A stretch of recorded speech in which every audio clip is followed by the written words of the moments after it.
Ladies and gentlemen, it gives me great pleasure to bring to you Season 1, Episode 7, Somebody Dissin U.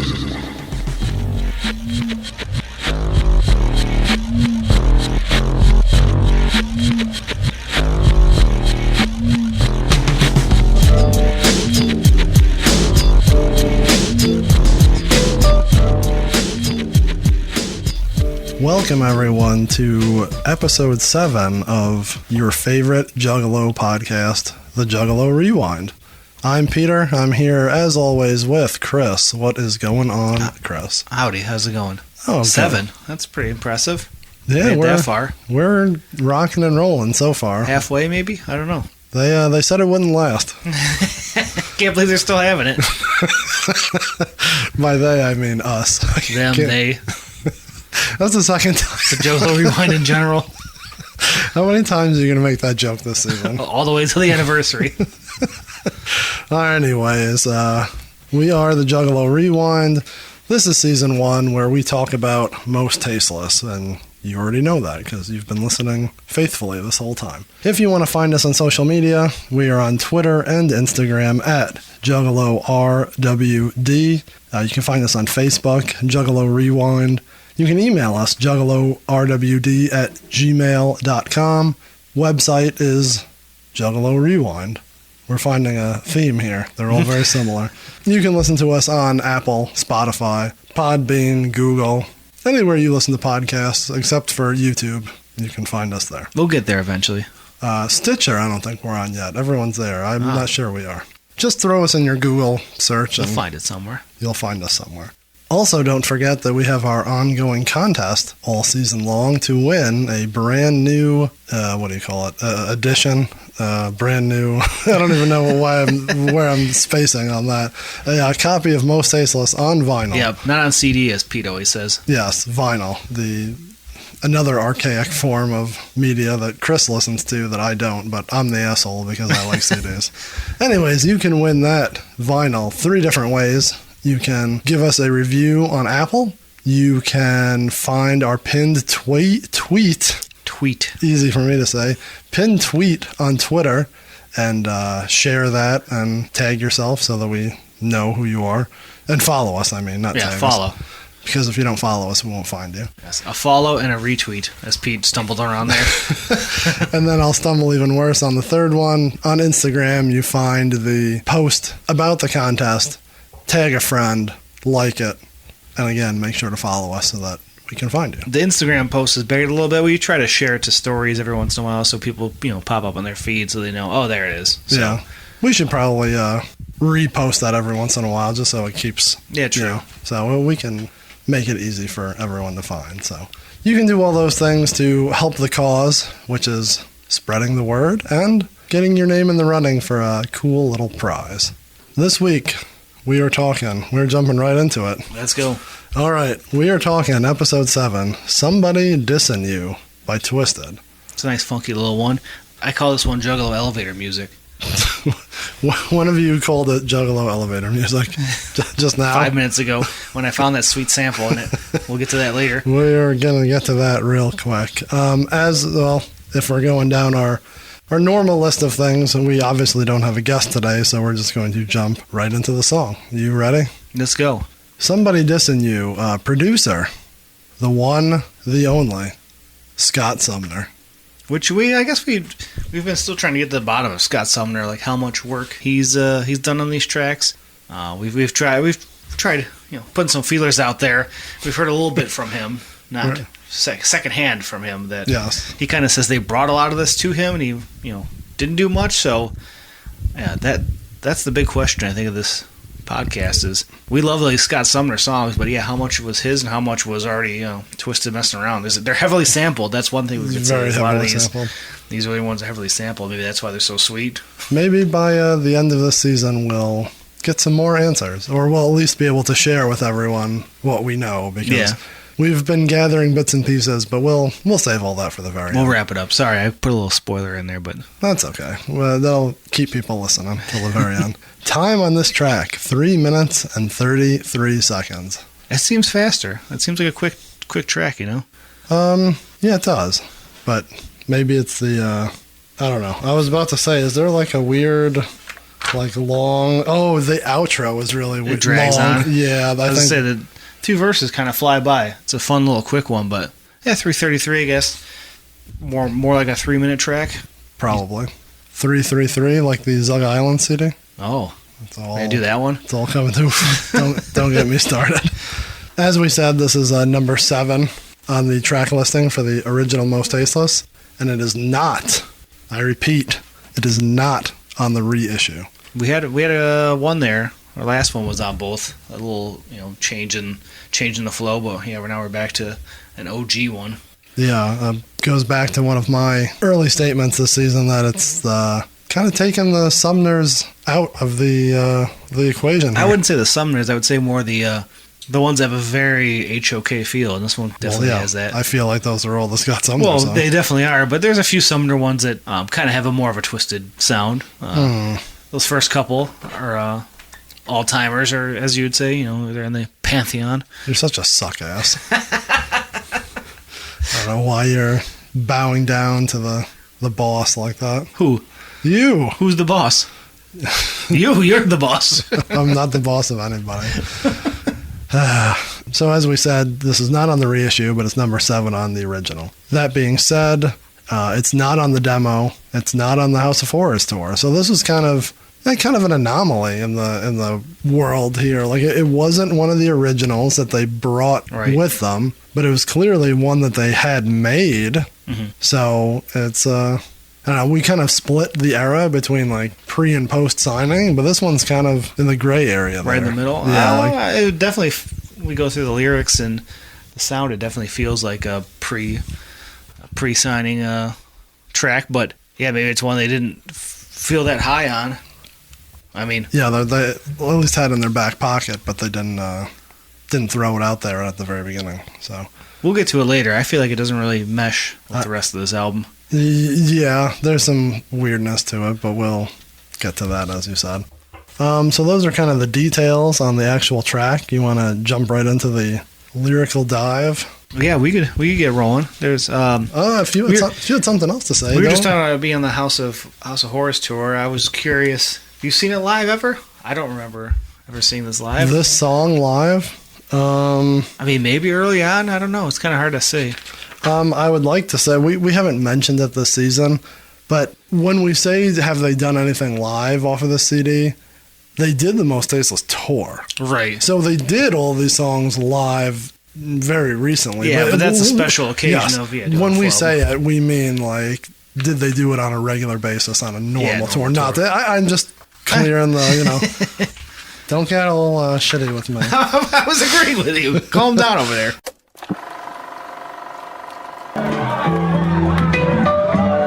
Old school. Here we go. They call me hectic, cause I'm in the pain is in the jet. Did you talk shit? You gon' regret it. Fuck it, you said it. Watch your mouth pull. I'm on the move. Trying to play for words. You say what level of pain on display. What was the original question? Oh, do they ever play it live? Yeah. I'm just trying to look. Like, I'm sure we can give. I was just curious if if you remember ever hearing it. That's one I don't remember ever hearing. I'm really bad at that, so I'm not one of these people who's like, oh yeah, they played that at Gathering 04 and it was awesome. I'm like, that just doesn't resonate with me. So we can figure that out, I'm sure. This is a good place to note this.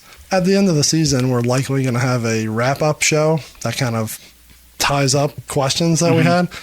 But if you follow us on social media, especially on Instagram, every week when Chris posts the new episode graphic, a lot of people take that opportunity to use the comments to kind of answer our questions, and we have a good back and forth. Right. So if you want to follow along with us, just follow us on Instagram. Yeah, that could be the any best. questions we have, you might know.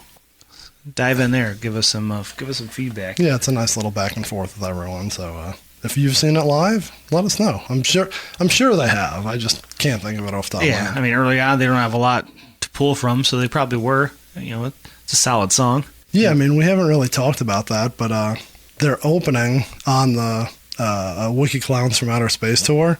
they don't have a ton of material, and they're probably playing.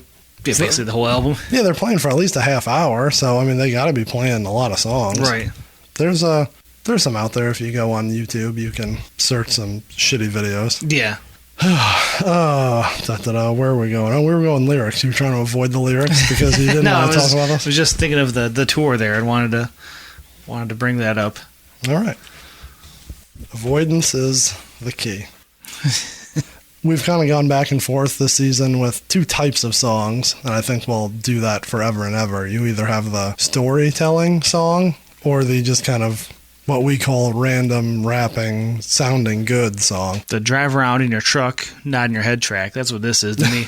Yeah, this doesn't really like tell a story, but we can still go through and talk, just a little bit about each verse or whatever tickles our fancy about said song.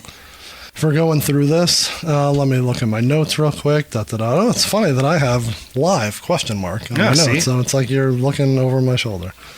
Before we dive into that, you may have alluded to it already. It definitely does have like an HOK sound. The beat, the aura. It is very old school for them. Yeah. So it sounds cleaner than a usual House of Crazes, but of course, they're having better production at this point. So, but the actual the music of the beat, the type of song, the flow, all feels HOK like. Right. But yeah, that was kind of my point. The beat, even just like the bits and pieces that make it, you can tell are they brought it with them. Right. That's what I'm saying.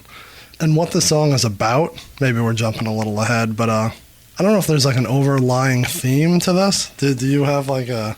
I wrote down song about violence, ? It's very like Secondhand Smoke, where it's just a song about, I guess, weed kind of, or this is, more of a song about violence, but some weed in there as well, maybe. I also have like revenge and shit talking. Like a lot of shit talking. That's a good one. I think it's more like I don't even know how to explain it. Like they're going after people that are talking about them. Like it's... Yeah, is it a diss track in general, but it doesn't really feel that they're calling out anyone in particular. Right, like nothing to a specific person or group of people, but just hey, if you're talking shit, I know, and I'm, not a fan of said shit talking. It feels just they're puffing their chest, they're flexing. They said, "Ooh, we got signed. Fuck y'all." Wow, Jesus, I don't think that's what. We got signed. Fuck you.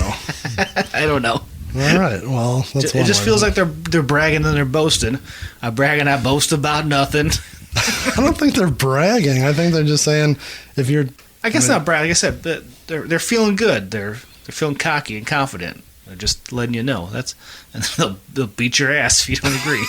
Beat your ass, bitch. What's with you and calling people bitch? They always they drop bitch very freely, and just it's very intense. Like it hits hard on some of these tracks. I agree.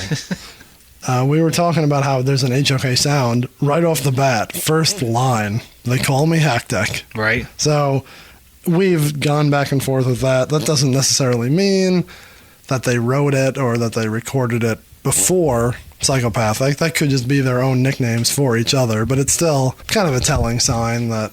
Yeah, I mean, they're not doing it after this album, really, right? Mr. Bones, more so than Hectic, pops up maybe once in a while. I was just thinking that as we said it. After Mostasteless, are there any songs that aren't like on a Cryptic Collection or whatever, where they reference each other by those names? I feel like Mr. Bones has been, but Hectic I don't believe ever has. Yeah, I don't think so. So again, this is more evidence. Oh Jesus! I almost just choked myself on the cold microphone cord. That more evidence that this is in that gray area between CDs. Maybe they just didn't know what their names were going to be. True. So you're going through Monoxide's verse here. I have a couple notes. Down towards the middle where it says heads get cracked with baseball bats. I love the sound it makes when it pings. Mm-hmm. I hate aluminum baseball bats. Like, you ever just watch the College World Series and it's just all like bing, bing. Like, that's horrible. Like, I'm a wooden bat like guy. Wooden? I mean, yeah, traditionalist, but do you ever like hit a aluminum bat like on cement and rattle your hands or hit a ball and it hits in the right spot and your hands are gripped? That shit hurts. I like the sanctity of baseball with the wooden bat. I don't like the aluminum bat, but you think it makes that ping when he hits someone in the head? Yeah, I don't think it would. I think it would be more of a thump, you know. Yeah, there'd definitely be something else cracking, not the bat. I guess if you hit a skull in the right spot, maybe it'd ping. I don't know. What were you about to say? Let's try. You're like, I don't know. Let's take a look. Say. I was saying this is a little call ahead, glimpse of the bust your head open. You know, that's the same thing. It's interesting. There's a lot of what do you call it? Foreshadowing here in the CD. I think this track for sure. I wrote down a few things that they kind of allude ahead to. What do I have here? It's interesting. I don't know if we'll ever dig into this, but in this song, and I think maybe the next couple, as I've looked ahead, I've noticed I don't want to say they don't get enough credit, but the way that they, I don't know, like the imagery is kind of interesting. Mm-hmm. And maybe it's just because I've never actually sat and read their lyrics, so maybe they have this all throughout. Let's see what I'm looking at in particular. Like, leave you with no sign of recollection, rearrange your whole memory section. Mm-hmm. I think that's kind of an interesting way of saying, like, I'm going to fucking bash your brains in with, and, like, leave you with amnesia. Right. You know, like, that's good wordplay. The next two lines down, covered in cornstalks, protected by the oak trees. What I take that as is, like, he's burying his victim. Like, I thought he was referencing his future self and Wizard of the Hood. Jesus He's a scarecrow. He's covered in cornstalks in the middle of a forest. Will you stop? Will you stop?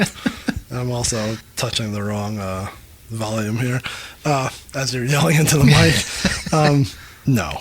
Anyways, I'm trying to make a point, and you're just being random and stupid. That's not random.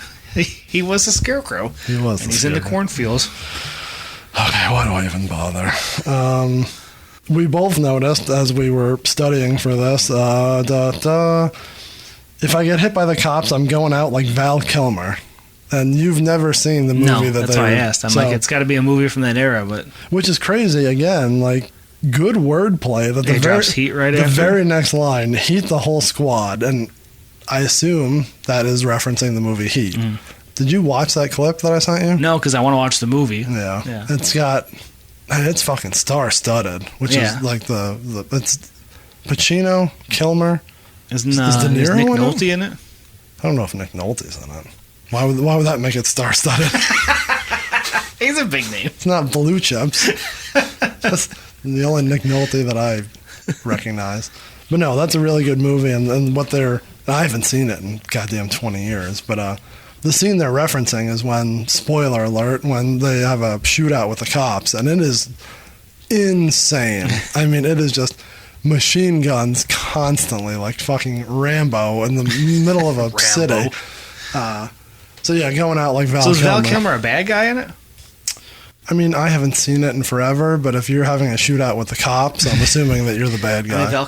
I know that maybe those of the Juggalo persuasion don't think that you're the bad guy if the cop is coming after you, but if you're robbing a bank or you've got a fucking machine gun, you're probably the bad guy. I mean, he's Batman, right? You can't be a bad guy.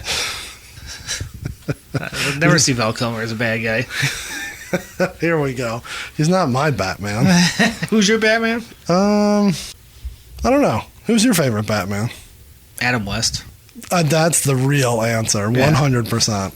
That's what I always say. Did you ever watch the DVD and they have the commentary and it's him and who plays Robin? Burt Ward. Burt Ward, and it's just them talking, and then like when I can't remember the woman who plays Catwoman, and they're just like Julian Newmar. They're just like fawning over her, and like, wow, man, look how good she looks.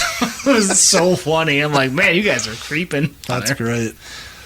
Oh, no, you're right. Adam West is the best Batman. But if you're going movie Batman, who are you going?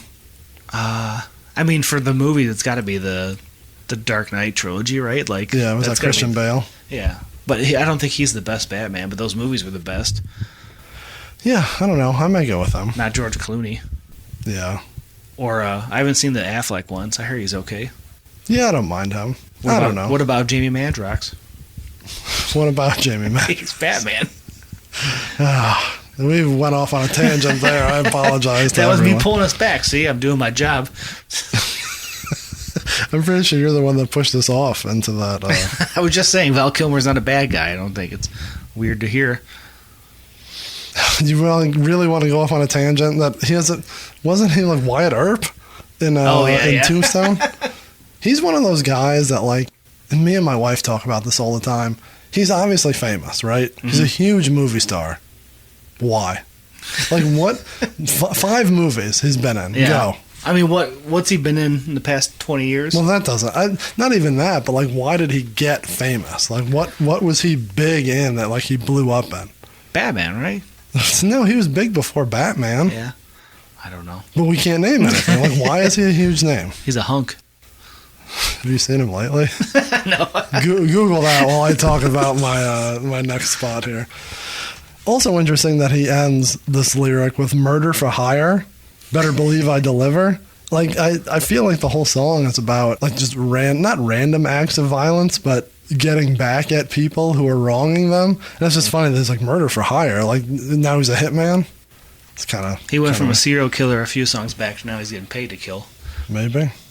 So yeah, I don't know if there's much more with the Monoxide verse. I always wondered this one, the very beginning here. Bitch, back off. Too late your bitch is spread out, you jack off. So is he having sex with someone's woman, and the other guy's jacking off, and that's making the other guy wish he was dead off the planet? What is he alluding to? What are you talking about? I assume he's calling him a jack off, not he's like literally saying you, Chris. I was thinking are in the act of jack. Why does every goddamn episode start with you talking about jacking off? Because they talk about it a lot. Why? We had a whole song about Madrox jerking off on pillows. A whole song? Like the song was called fucking Jerk Off. It came across to me as that he was sleeping with this guy's girl, so that guy stuck jacking off and he's just wishing he was dead off the planet because Monoxide's sleeping with his woman and he's stuck jacking off. Wow, I really thought he was just calling him like a jerk off. Like I didn't. Yeah, I mean, it sounds like that's what he's saying, but you're taking that real literally. The other parts of the song, what is he talking about then?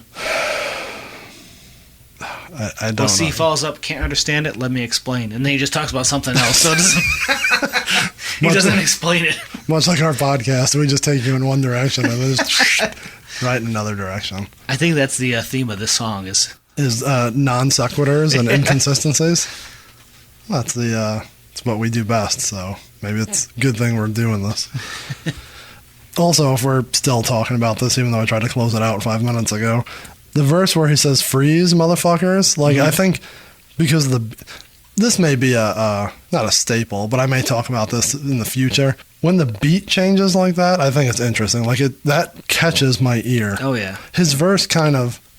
We're getting ahead of ourselves, but I don't want to say the song sucks. But like, it's probably not one of my favorites. But like all of like his verse just kind of blends together in my head and memory. Like nothing sticks out.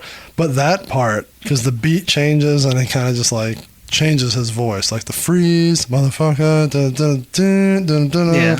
Like now I'm doing my Chris impression. I'm like doing a bad song. But I do like Monoxide's voice, and this is early on, so his voice isn't as raspy sounding. But I do like when he starts like kind of singing and stuff later on. And yeah, this is almost maybe the first hint of that type of deal.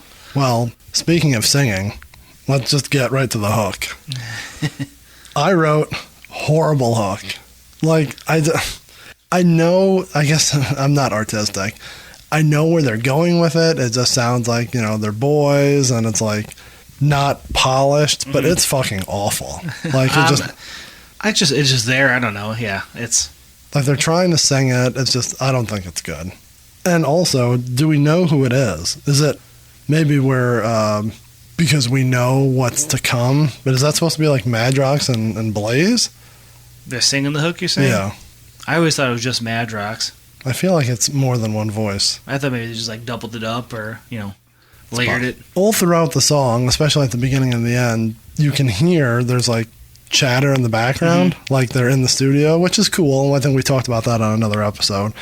But I feel like that's just turns into the hook. Like it's just, hey, who's in the studio today? We're just going to like have them sing along, quote unquote sing along. Like, and it's, I'm sorry, but it's just it doesn't hit home. The for me. background noise makes it feel like they're just like at a party and like sitting around. And that kind of the song has that feel. They're just sitting around like freestyling almost, or like spitting random lines to each other. And that's kind of how the song feels.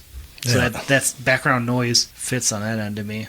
But the hook in general is it just feel like it's there to like break it up, so you're not just flowing on top of each other. One after the other. There's nothing to it. Oh, I think it's not that great, but I apologize to Twiztid for saying that it's not great, but we can't like everything. Not everything can be a 10. Now I'm sitting here as Chris is getting a refill on his beer. I will be editing this out later on. Or I'll keep it in because it'll be funny. I don't know. We'll see how it goes. Back. As we're watching Nick Gage and Grim Reaper. Verse number 2, Mr. Jamie Madrox. I think this is another type of verse that we're going to see more of in the future. Obviously, we've talked about how Twiztid has like a horror element to them, but I feel like this in particular, he's almost going with like a supernatural element. I don't know, I think that'll come up more in the future, but it definitely adds to their, their persona, their gimmick. It's not saying that ICP's lyrics at this time are like realistic. I'm not looking for like realistic shit, but I mean, he's talking like, pulling your soul out of your chest and putting it in this glass jar, and like in other songs they talk about like Nosferatu and just like space and shit. Like it's not bad. I just it adds to their mystique that they're like, it's a little less realistic, even in like a cartoony sense. They're like, right. I don't know. I like when he's talking about that ill preacher preaching a sermon. I like that type of stuff where it's like creepy. What do you call that? Macabre sounding, weird, religious, creepy, soul stuff. Right. All that. They have a lot of that in their Madrox lines. I dig that stuff. It's funny, like, we'll just jump right to that where you were talking about the preacher and the sermon. Right after that, I wrote foreshadowing lyrics because he talks about he's got an X on his head, so you know what side he's on. That feels like it's a very, like, freak show era thing. Freak show had a lot of that on there for sure. And they start dropping that a little bit here and there on here. If you go back to the beginning of his verse, he mentions ISI, which, for those who don't know, it's short for Infamous Superstars Incorporated, which, as the story goes, that was the original name that Twiztid wanted to be called, and then Psychopathic was just trying to get different names out of them, and they ended up with Twiztid. I mean, they definitely picked the better of the two. Yes, that would have been definitely a mouthful. Do you think they wanted an abbreviation because of ICP? Like, ooh, that would have been real bad too. Like, hey everyone, come to see us, at the Toledo ICP Amphitheater. with ISI. Yeah, that'd be weird. I don't think they thought that through. I think we've heard that was just like their crew name. Yeah. But I have gathered that that's what they wanted their name, like their rap name, to be. And maybe they threw this in there when they were kind of half-assed in between names. Maybe that was their crew name. But yeah, they definitely drop it twice in this verse alone. So. Yeah, I mean, between that and the Hectic, this definitely feels like, maybe they wrote this post HOK, but they definitely wrote it without any intent, like any idea of what they're going to be. Do you think it was written the same time all the demo stuff was? Like, it feels like it. And it just didn't, when you listen to them all together, this definitely doesn't stand out like the demo ones. Right. If not at the same time, definitely, right after. Right. Or, again, that weird gray area where, like, they're signed. They know they're signed. But Psychopathic is like, you need to bring us 8 more songs. And so they go back and still do the shit like they knew how to do it. Right. And then they bring all that to the table, and Psychopathic is like, well, we need to sprinkle in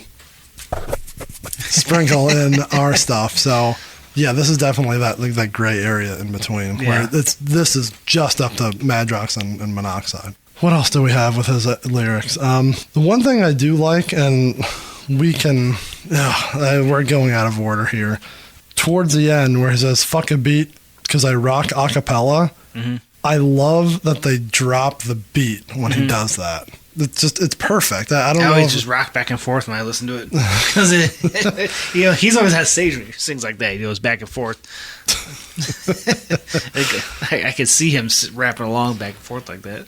There's not enough like common sense rapping there. You're talking about being a cappella, drop the beat, Right. and then it like kind of stays off for the next couple. That whole sequence of lines is great. Maybe because he's talking about a pumpkin coach. I enjoy that. Smoking roach after roach. Get some French toast in the morning. What a lucky motherfucker. Yeah, there's nothing wrong with French toast. Everything he got there is a fantastic deal.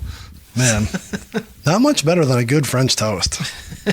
That's like a vacation breakfast for me. That's Yeah. not like I get up and make a nice fat French toast. Yeah, don't make French toast much. I'm making a lot of oats. Trying to keep that cholesterol down. Old ass man with your steel cut oats. I do, yeah. Gotta let that simmer for like 25 minutes. It's a benefit of working from home. I'm not smoking roach after roach in a coach. That's the benefit, not that you actually don't get up and work like everyone else. I'm working. And again, he drops the ISI line at the end of that. But yeah, That drops out too with a lot of, like you said, background chatter. Like he drops that final line. I feel like you hear like him yelling and like a bunch of commotion going on, right? Is that? I think so. That's part of like right after his verse, and then it's just like what seems like an eternity of just the beat going on and winding down. I don't know. You have anything else on Mr. Monoxide's? Mr. Monoxide, Mr. Madrox's lyrics here. No, I like it. I think it sounds good. It's nice little party track is how I feel it is. Yeah, I don't hate Madrox's verse. Like if we're picking ones, I'd probably pick this one. But yeah, it's still not my favorite song in the world. But I like his verse. It's all right. Now, A lot of weed stuff in this, which we were saying that's kind of becomes their theme going forward. yeah, they mention it a couple times, but Got 10 on the weed because we all high on. What does he say? Is that what he says? Something like that? yeah. Also, to go back to like the real, what we think the whole song is about, he doesn't really talk about it at all through the song, but then he says, fuck a disc because you let your color show too many times. It goes way deeper than rhymes. Like, is he saying that people talk shit in song, but it's deeper than that? Like, Yeah. if you really have a problem with them, if you're dissing. Yeah, this all you. feels like a diss, but yeah, it doesn't. I mean, again, who knows? They could be dissing someone specific, but it doesn't feel like it's anyone specific, at least. Yeah, no, it's more of an overall, like, we can relate to this. Like, our friends who we think are our friends, but then they're just shit talking you behind your back. Like, that's kind of what this song's all about, right? It's just, hey, if you're going to talk shit about us, Yeah, go I fuck guess it's a yourselves. general theme of that. Like, I'm just trying I guess to anyone could relate to it. I'm trying to take you down from your I'm being high and mighty and whatever you were saying So they're before. pumping their chest, they're feeling good, talking shit. Just a nice little shit talking song. There's nothing wrong with little shit talking Yeah. song. So that is a quick 3.5 minute song. It's like you're right when you said it's 3.5 minutes, but it's only 2 verses. Yeah. It's crazy. And the hook doesn't go on for a long time. It's just those couple lines. Yeah, then the ending is just takes forever. Those are the lyrics. I mean, we've talked about obviously the history of where it came from. We'll skip over the history real quick and we'll come back to it. Other versions that we found this song on other albums. Obviously, as we said, it didn't make it to the reissue. But much like the songs that didn't make it to the reissue, it made its way to Psychopathics from Outer Space. Yeah, that was the catch-all for what didn't. It might as well have been called, fucking Most Tasteless 1.5. It's like 3 songs, at least. Is made it everything there. they got cut off, right? Is tossed onto there? At least, I think 3, without looking at the list, I think 3 songs made it there, and then another 2, if not 1, doubled up onto Cryptic. Right. It's split between 1 and 2. Because, like, Smoke Breaks made it on the second one, I think. Right. So, yeah, they all found a place. It's just Psychopathics from Outer Space was definitely a catch-all. I mean, because that was, we assume a lot of it's the samples did make clearance or whatever, which, it's crazy that En Vogue one is still floating out there. God, But you always stick to the, it's got to be the samples. It's not because fucking ICP didn't want, there are other songs on there. I was saying that's why it's thrown onto Psychopaths, because you don't have to worry about nothing, because that's some bootleg-ass album. You're such a suck-ass company, man. I'm trying to get to the bottom of why they were thrown on there. You're an investigative reporter, Yes. goddammit. Act like it. Don't be so biased. You and your fake news over there. Broadcast journalist. Anyways, so yeah, that was 99. So the fall of 99, that would have found its way onto Psychopathics from Outer Space. it also found its way onto their Cryptic Collection CD, which came out at the Gathering 2000. That's why I want to like make this timeline accurate, because it feeds into where I'm going with this. And that's the first Gathering, right? Or yes. Gathering 2000 was at the Novi Expo Center. If we ever do an episode about it, we have the perfect guest for no fucking reason. That CD debuted at the Gathering. I think everyone was kind of they knew it was coming, and it was like the second Twiztid CD, so people were, I mean, obviously it was like a best of / Forgotten Freshness style. Yeah, they're Forgotten Freshness. But it was still new music that people were clamoring for in Twiztid. So people were excited about it. This song was on it, but it was a different version. It featured a verse squeezed in between Madrox and Monoxide from who we would now know as Blaze, You Dead Homie. Who you dead who? And I find this important to note that this came out at the Gathering 2000. Blaze's CD also came out at the Gathering. The EP? Yes. And that was his first show, too. Okay. He would have been on Dumpin' before that. So that was in 99. That came out winter, right? Like in 99? Like a little bit after Psychopathics? Because I bought them both together in like the winter, I remember. But we've talked about that. I don't know if it was at the very beginning of the tour, but those two were definitely meant to be on the Psychopathics from Outer Space tour. Okay. So I think you've said you got them either at Hallowicked or like Rock of Ages, in the middle of like, I remember being like freezing, That's every trip up there. So yeah, you would have known Blaze, but only from Dumpin', really. Which is crazy. Yeah, he they was just Cell toss Block. him in that. Before he was Blaze, he was Cell Block. And then if you went to the Gathering and you bought all these CDs, you would have listened to this and been like, who is this? And fucking, if that is the case, fucking Blaze's verse came strong. Real strong, as I flip my notes here. I mean, we're Blaze fans. To say that the first things you would have heard would be him as Cell Block, and then this song, and then the EP. Yeah. Good Lord. What a fucking start. So, kicking back a little bit, they play one of the EP songs at the end of Cryptic Collection, right? Is that where that... You're right. Is that Shit Talkers? Is on Cryptic? At the very end where they're like... They have the little skit with like Jed Thumpman. You know what I'm talking about? Everybody talking about Blaze, Big Baller. Yeah. I feel like that's the end of Cryptic. I always remember that as my like first memory of Blaze. Is like that's the first time you knew who he was? Not new, but like it stood out, which wouldn't have made sense because I would have heard this song first. Our timelines are always so far off when we're talking about Juggalo nonsense. I don't know why. Yeah, Put It Down is at the end of Cryptic Collection. The first one doesn't end with renditions of reality? It ends with renditions, but then the Blaze one's buried at the end of it. Really? So I remember me and Cousin Aaron hanging out, and I'm like, check out this dude Blaze at the end, which is, funny, because like you said, the Somebody Dissin U remix is earlier in the CD, but like, the Put It Down track at the very end buried is where I was like, oh together? Shit, this is sweet. That's weird. Like, I guess, I've listened to it, maybe I don't, It's been a while. Yeah. Listening to it, straight through like that. But yeah, that's just thinking of memories of first time you hear them. That's definitely It would have had to been Riders Dumping, but like my brain registers. Oh, I remember hearing that. Maybe because I was like, all right, this is gonna be his first song. Like, you know what I mean? Right. What up, y'all? This JW. Let me tell y'all a little story about a motherfucker that I know named Blaze. Now, every time we roll up a joint, motherfuckers always be talking about Blaze, Blaze, Blaze. Man, fuck Blaze. This motherfucker acting like he put it down for the hood.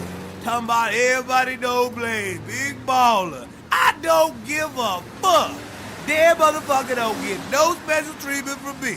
Look at Sarah's son, Lil Eric. You know the motherfucker down the way in the wheelchair? I hate that motherfucker. And I don't show him no special treatment. So Blaze can kiss my ass. That's skit too. Every time I Blaze, big baller. I don't give a fuck. I guess, yeah, like I know that. We always reference it, but I didn't realize that was on Where it was? Where Yeah. it was, yeah. Sorry, I threw you off track. Yeah, here, no, but- that's okay. There's nothing wrong with talking about Blaze. I just fear that you're wrong, and I don't want to hear the repercussions of people emailing us saying, Homie Jiggles got my back. I know it. he always does agree with you, and he never agrees with me. So we'll get him on this podcast later this season, and we'll fucking give him the 1-2. I got your back. Pizza. He's grilling everyone on this show. Why do I have to be the bad guy? Why are you making me out to be the Because you asshole? Juggalo royalty. So the Blaze verse. There's two things I want to mention about this song, so let's just go through the Blaze verse real quick. He mentions ISI here too, so it kind of lends to it. All to three me. of them drop it, right? So yeah, all three drop on the ISI. And Monoxide didn't totally drop it. He talks about Oh yeah, he doesn't. I thought he said something close, but not like they would. Yeah, I don't know. No. And that could be a different song. You're confusing me. You're confusing Sorry, me, Chris. sorry. Keep going. So it kind of lends to the fact that I think either that's like their crew name, or that they thought that's what their group name was going to be, or Blaze fucking wanted to be with them, which... Blaze just sandwiched myself in this. Yeah, thing. he's like, hell yeah, I want to be part of your group. But I got another group right after that. Yeah, and then he drops the BKI line, which is the Big Kids Incorporated, which I don't know if they've ever officially said it, but is that like just him and Madrox's clique? The two fat guys. So this is very much, if you're a wrestling fan, this is very Bullet Club of like 2016. Like, you have the Bullet Club, you have the Elite, you have the Super Elite, you have the fucking, what were them in Hangman? The Bucks and Hangman, the Hung Bucks. Oh, Jesus Christ. Like, every subgroup, every 2 or 3 guys had their own name within or the NWO group. 99, you had NWO Black and Red, you had Wolfpack, you had the B Team who was on Thunder. The B Team. My favorite's the NWO B Team. There's nothing wrong with the B Team. So yeah, I think that's kind of what the BKI talks about. What's Undertaker's crew? Who? Bone Crusher. Oh, Undertaker. I'm sorry, I got distracted. Bone Click. What's his BSK. BSK? All right, I was getting confused here. I'm like, they're kind of I know. blended together. That's there. what I'm like. Is that BKI? Taker be like, Big Blaze, I'm coming after you. They're both. Two dead man. Man, what a main event. Who's the best dead man? What a main event! You think Big Mark can flow like Blaze? Big Mark and Big is Chris, right? Yep. First time we dropped a real name after we early on You said we said weren't we going can't. to. Yeah. Good job. Way to be an asshole. Anyways, we're talking about Went off the rail, you know? Talking about Blaze here. This verse, I don't know. I think it's strong. I think it's real sweet. Maybe it's just because I like Blaze's delivery and Blaze's voice. This, and someone can correct us if we're wrong, has to be about a specific person, right? I mean, it lends to the whole, hey, there's someone out there, we'll call him, person X, that is talking shit about me. And I know you're talking shit about me, and now I'm just going to fucking, rail you just for the whole verse. But It could be, but you think it's just the studio is falling apart as we speak. I mean, a lot of these lines, though, I just feel like it could be directed to anybody. Outside of maybe the Puffy Combs imposter. I don't know. Like, it just feels like, it could just be into anyone. It's just, it comes way harder than the other two. I also feel like that you said I'm on my man's nuts, not true. Like, did he like have a friendship with someone and then he decided to go with Twiztid and they like held it against him for like picking This is about them Lavelle. over? Jesus, I would have said it's about scraps. Oh, yeah. But no, these are all we're just throwing names out there. Yeah, because he was with Lavelle, right?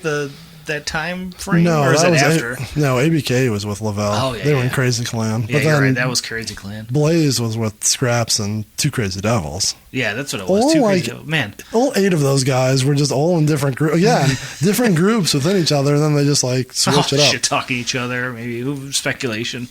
All those like hunting those down, just sidetrack. 'Cause hunting that shit down back in the day, Back that in was those so like yeah. fun and cool. Like chase down tapes of Yeah, like, oh my God. poor quality, but like it was so cool. That Two Crazy Devils is a horrible quality. Like, I don't know. I'm sure someone's cleaned it up since then, but my God, at the time it was so cool to hear. Yeah, to find it for sure. It's funny just now that I'm looking at the sheet and we're talking about that.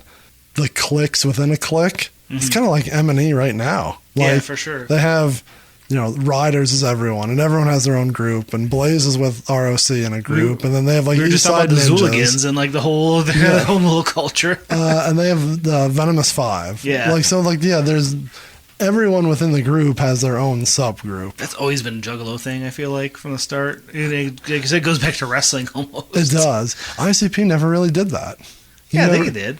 No, not like this. They had the super villains and... Those are super groups. And these are like... I think it's... But that had everyone in it. It was the same fucking 5 people. It's not like Shaggy and DJ Clay didn't call Something themselves separate. Dickhead A and B. And then well, weren't Jay and Isham... Did they have a name? E and J. Fucking original. E and J. But yeah, that's more what I was going with. The Magic Ninjas kind of like taking that on. Yeah. Which would make sense because this That was the original. from them. Yeah, them all jumping on each other's shit like that. This is all to say that fucking Blaze's verse I love. Of all 3 of them, I might like Blaze's the most. What do you think? Maybe. What do you think about that? I think my Juggalo jukebox playlist, where I just throw anything psychopathic, Magic Ninja, real life, I don't know, anything in that realm, the little globe. We call world. that Juggalo. Yeah. I think I have this version in there, not the original, so I would think I'd have to agree then. I'm okay with it that. Stands out. Now, something I've noticed that I don't know if this is, I assume this is widely known, but in my re-listening to all this in the past couple days, this is obviously a remix. They call it the Somebody Dissin U remix, but like the beat is Exactly it's the same, yeah. Now, I was trying to figure out if it was different, how do I want to say it? Different recordings. Like, to me, Madrox's verse sounded a little different. You think they re-recorded his? Maybe. theirs? It was hard to tell because I'm listening to it while I'm driving and while I'm at work. But if they didn't, the beat is different enough. Not like I'm sorry, I'm rambling. I'm not really coming to a point. The finished song for Most Tasteless, the beat was definitely more polished. The whole sound was more polished. At the very beginning, we were talking about like the chatter. That is not as much in the final version as it is in this one. You can hear it a lot different in this one. Okay. You can definitely hear it at the end of the Blaze verse, which obviously is not on the original, but like you hear Madrox be like, damn, like that's what I'm talking about. You can hear it differently in front of Monoxide's verse too. Now, there's a part, oh fuck. I'll try to play the section of it when I do the editing here, but you're good at this. How does the song start? How does the beat start? And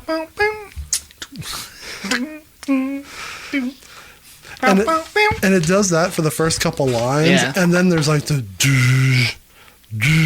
like the bass behind Kicks it in. That is way stronger in the remix than it is in the original, and I don't think it's like a bad cut or a bad rip or whatever. Like I think that was the original how it sounded, and then they polished it up a little. Turned it down a little bit so it's too heavy. You also, which is weird that the second, you'd think they would be adding Blaze, so why would you like have the less polished version? Yeah, it's almost like, again, now I'm going in multiple tangents.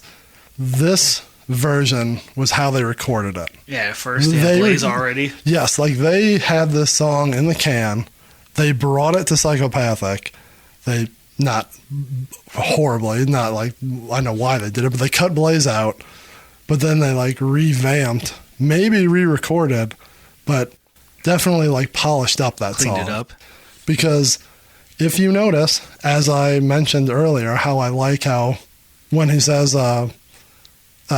drop a beat and I'll rap a cappella, in this version, they don't drop the really? beat. I don't remember that. So it's. I mean, that's not the proof of everything I'm saying is right, but like I need to re-listen to this episode just so I can hear when you drop it in here, so I can hear the difference. Fuck a diss, cause you let your colors show. Too many times, it goes way deeper than rhymes. Fuck a beat, cause I rock acapella. Crazy ass fella, used to fuck Cinderella in the back of the pumpkin coach, smoking roach after roach. Fuck her all night and in the morning make me French toast. Long story short of what I've been saying for the past 5 minutes, and like I'll try to sum it up like a human being. I think they recorded this version first, and then they remastered it, for lack of a better word, for Mostasteless. Yeah, and they just threw in the little bells and like whistles, like had that. The bass is very like early 90s HOK Rumbly. sounding. Yes, it's just a You're in the car and your windows are fucking shaking. yeah. Whereas you can hear it in the Mostasteless version, but you can't like feel it like Yeah. in this one. So I think the remix is the raw version, and then they brought it to, the Boss Man, and they cleaned it up a little bit. I mean, going back to, we were talking about them all being buddies and group and all bouncing together. I guess that would make sense. They wanted one of their friends on the feature, and they're like, yeah, hold on, no, we Right. got to put you guys over. You have us, and that's it. Kind of like when Eminem wanted fucking all those guys on his first album. They're like, no, you sell first, and then you'll fucking. And then he did, and was able to do D12 with all of Yeah. them. But that's almost the same thing here, where they're like, no, we're not putting your guys on until we make sure you're solid. Or I guess the name Blaze was what threw me off. So I'm like, I thought maybe they gave Blaze that name, when he was signed. that's now you're throwing That's the me part that off. threw me off. Is Blaze? He always says I'm Big Blaze at the start, but he does say ISI, and Yeah, that's a real good question. When did he come up with the name Blaze? Because then this is not a. well, it's only a 2-year difference, right? Or not even from the EP to Mostasteless. Yeah, not even 2 years. It's like when did Crazy Clan? Like that's the whole Well, thing. that is shit. Yeah, to the, me, the that's timeline of Crazy Clan to Mostasteless to the EP. Chris means not Crazy Clan. What did I just say? Crazy- Two Crazy Devils. Crazy Devils, Why does yeah. everything have crazy in it? And With they're a all K, K's. no C's. Jesus Christ. Fucking Detroit rap in mid 90s. Fucking crazy. No pun intended. Yeah, to me, it's weird. Like, my time frame is always so off. But yeah, like, that could be 92 or 96 or 98. Like, it's Right. all the same to me, but it's vastly different. I mean, I feel like it's close enough that he probably could have had the name Blaze, thinking, all right, that's my new name. Yeah. That's a good point. He rapped it. I'm thinking that this was like just them sitting around. Hey, we're boys. We're just gonna go in the studio, Right. and just rap something real quick. But I yeah, mean, he could have even just added that at the beginning. It could have had something different there, and when they dropped this, but yeah, that would have been you would have heard. You would have, been able to notice. Yeah, I would think. and if he would have re-recorded it, I don't think everything else would have sounded as shitty. like raw. I didn't say that. As raw as it was. So I don't think it's shitty because, like I said, I threw this in my playlist and I bump it. yeah, no, I like this version. Produce that shit, yep. But you ain't shit, yep. Shove it all up in your asshole. That's a great line. By the way, if you want a fun read, go to oh, jeez. E-Lyrics World and read Blaze's lyrics for this because none of it makes any sense. No, we've talked about that in every episode. If you're looking up lyrics online, you really have to make sure that, no one knows what everyone's saying. Everyone thinks they know, but Right. they don't. And you go and you look at what people think they hear, and they're not hearing that at all. This eLyricsWorld.com makes it feel like it's just a AI robot like scanning it and just like trying to, because none of it makes any sense. No, it's horrible. It's one of the worst ones I've seen us come across. The one I have is obviously exactly correct because I found it, and it's perfect. I still wouldn't give your ass the time of day. He's a punk. God, it's fucking sweet. This Sweet one verse. says, and take that saw machine and pull up in your ass hoe. Saw machine. They're working at the foundry. Big Blaze in the factory. Just That's his disses to his coworkers working fucking double shifts in the sawmill. Said I'm on my man's just not too ho. You take the drum machine and shove it all up in your asshole. 50 cold ass nigga, puppy going pasta. Crack that ass from a rock, you the bust. You think somebody's dissing you, they probably are. All right. So we skipped over it, but we can go back here real quick. Is there really an everlasting, like, Juggalo historical feel to this? Lines, anything that stands the test of time? No, I mean, the ISI stuff's just interesting for historical reference, but nothing that you said is a Juggalo line, Like a thing they reference, or no became like a standout chant or anything. No. Yeah, I would agree.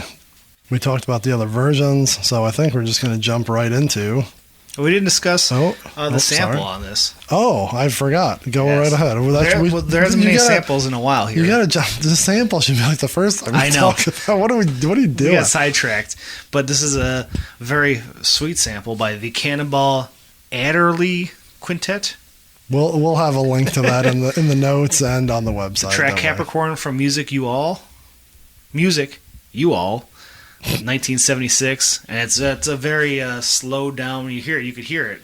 They definitely sped it up on this track, but it's a funky song here. Sample kicks in like a minute in. You got to listen to some talking, some nonsense. But once about a minute in, you hear the sample, and you can hear it for sure. And it's nice. Feels good. It's nice. It feels good.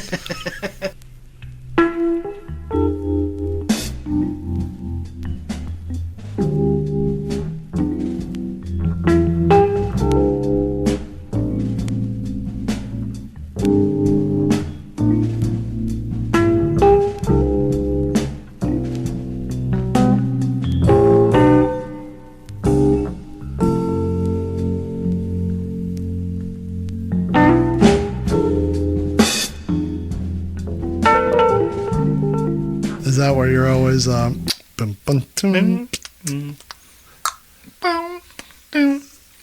you're now when you do that, it's gonna be the slow down jazz. The slow down. So far every sample I wind up liking the sample better than the song. Sorry, Twiztid. Well, that's just the magic of Twiztid and ROC and Scott Sumner, right? Yes. They're finding these gems and making gold out of them. So that's a good one. That's a nice little ditty that we found on the internet. That produced by David Axelrod, not the David Axelrod who was Obama's campaign manager. Just got to sneak the politics in here. Can't go without that. All right. So overall, how are you feeling about this song? If we're going either Twiztid history or, I guess we'll start with within Mostasteless. Within Mostasteless, probably bottom half. I like the song. Like I said, I throw it on a playlist if it comes on. It's a good party tune. Nice background thing. But as a whole on the album, I think it's a bottom half maybe. Yeah. So you say I like everything, but I put this one lower. You're just doing that because I called you out all season for putting everything on the top. I want to put it in the middle, but I'm like, something's got to be lower. I agree. You can't have number one without a number two, right? Maybe lower half of the middle. Jesus, upper half of the bottom. Suck ass Chris. If anything, for the hook alone, I think it falters and falls towards the bottom of the CD. But the remix version I like. So I'm not saying this would work on Mostasteless, but I'm not hating on the song completely. It doesn't even, like I said, it doesn't feel like it fits on Mostasteless. It feels like a Cryptic Collection song. It doesn't feel like it should be a B-side that they didn't put on the album, you know what I mean? Yeah, it's very, again, we've said it a million times, but it's that very gray area of like, yeah, it was an HOK sounding song and it didn't really fit in here. Not that the HOK songs fit here anyway, because it's very split CD to begin with, but this kind of wedges right in there. No, the rest all, even the early HOK ones that popped on earlier, those are bangers. Yeah, like but they fit the vibe of the album. Where this feels like if you would have put out a single, this should have been the B side. Like they recorded it in the same time, but it doesn't fit the album. It's a good song on its own, thrown in a Forgotten Freshness, Cryptic Collection, or a B-side, but on Mostasteless, it just doesn't seem to fit to me. Yeah, I'll buy that. So it's obviously not in your all-time list here. All-time Twiztid? Ooh, no, probably not. I guess we wouldn't do that now after one album, but if we're going to say on our all-time Twiztid list, how many numbers, how many positions do we get? Top 25, top 10? Top 10 probably feels more reasonable for this discussion. I'd say like 10 or 15 if you're making like a best of CD. Yeah, CD for length, someone. Mixtape, CDR length. 72 minutes strong. Yeah, I don't think it would be on that list. Yeah, probably not.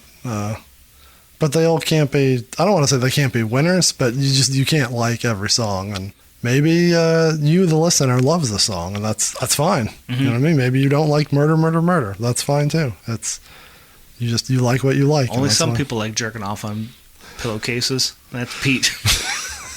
I do not. Go back and listen to that episode if you want to know why Chris is talking about jerking off on pillowcases. Oh, you have anything else about this song, or are we ready to wrap this boy up? Bow, bow, bow.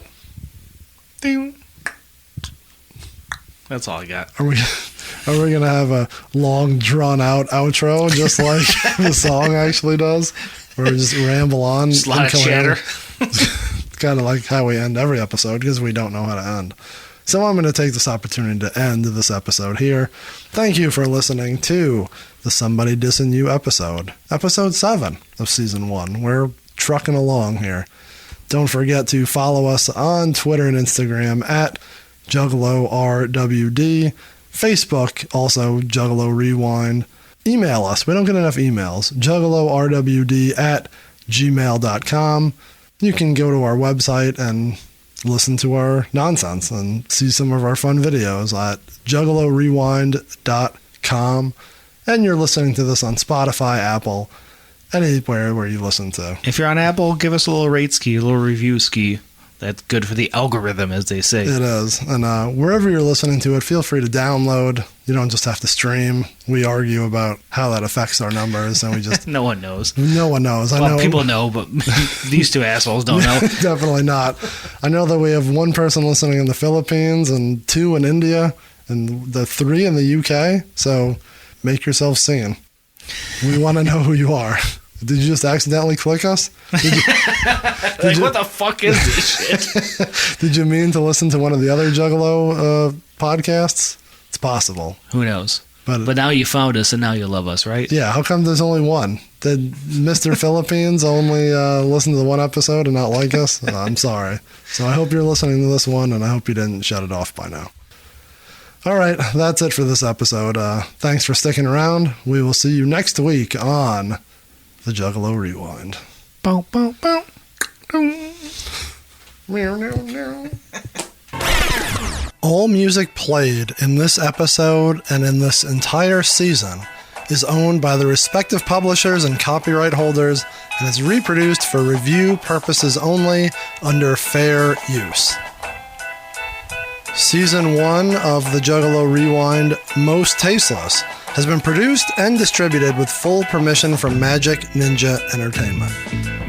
Thank you to George, Mike, Dustin, and Twiztid, and everyone at Magic Ninja for allowing us to do this podcast for you.